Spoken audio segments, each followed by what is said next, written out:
आइए चलते हैं प्यारा सा कृष्ण बंधन की ओर।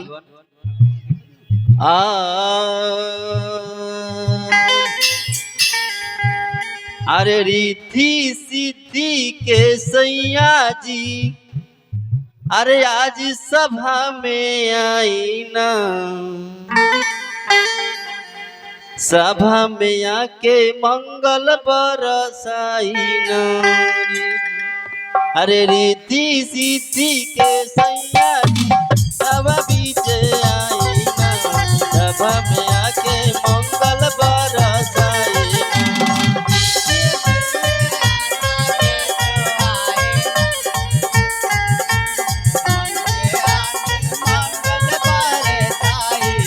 अरे रिद्धि सिद्धि के सैया जी आज सभा में आई ना, सभा में आके मंगल बरसाई ना।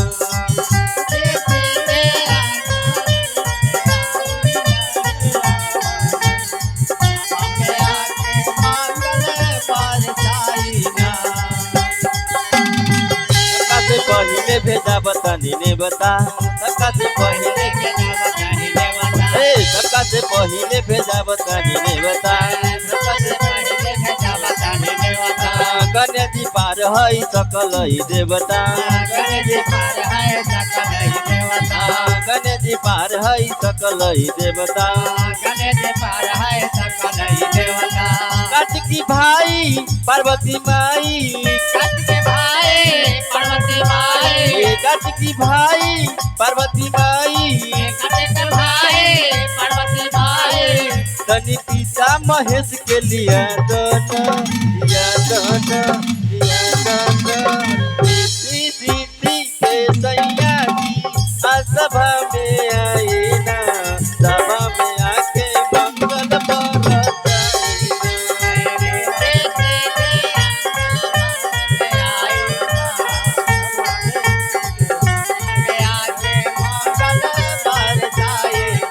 रिद्धि सिद्धि के सैया जी आज सभा में आई ना, सभा में आके मंगल बरसाई ना।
पार्वती के हई दुलारा बाबा मंगल कारी,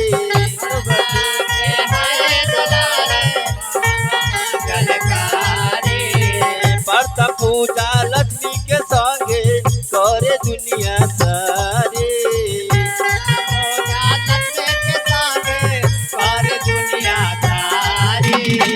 पार्वती के हई दुलारा बाबा मंगल कारी,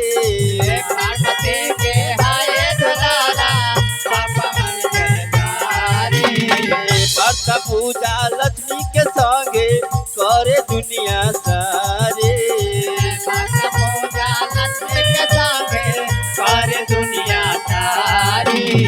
लड्डू मिठान से सच्चाई मन से, लड्डू मिठान से सच्चाई मन से,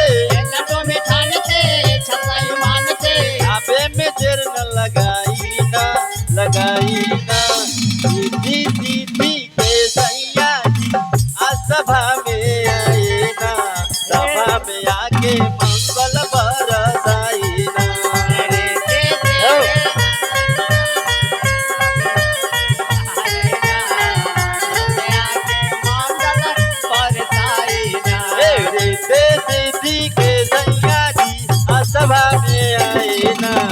सभा में आके मंगल बरसाए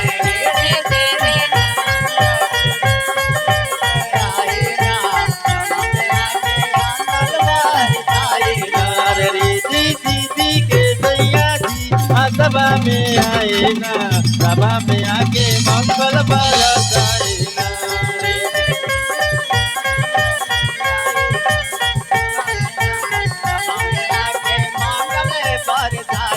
बोल दे प्रेम से गौरी पुत्र गणेश की